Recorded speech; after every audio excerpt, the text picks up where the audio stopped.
Tasty बहुत tasty है without oil चाह भी पीदवा। चलो आज रंगलता किचन ने फ्रेंच फ्राइज बनेबा एयर फ्रायर रे। बस किछि नहीं एते सिंपल एते सहज रे बनि जीव ना। एयर फ्रायर ऑन करेंगे फ्रेंच फ्राइज पकेदेवे टिके चाट मसला टिके बिट लुण टिके लुण आप ऑप्शन आप चाहिए पकई पारे अदरवाइज ना। बस टाइमर जो सेट करेंगे 200 डिग्री सेल्सियस से 20 मिनट टाइम देवे।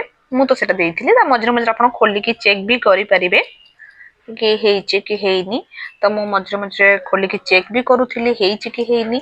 तो लास्ट जो 20 मिनट माने 15 हाँ 18 मिनट ହେଇଛି तो मु खोलिकी चेक कली भांगिली तो बढ़िया से क्रिस्पी होउथिला। बस काढ़ीदेलु आ चा सहित फ्रेंच फ्राइज इवनिंग रे वर्षा होउची बाहर स्वाद पूरा नियारा।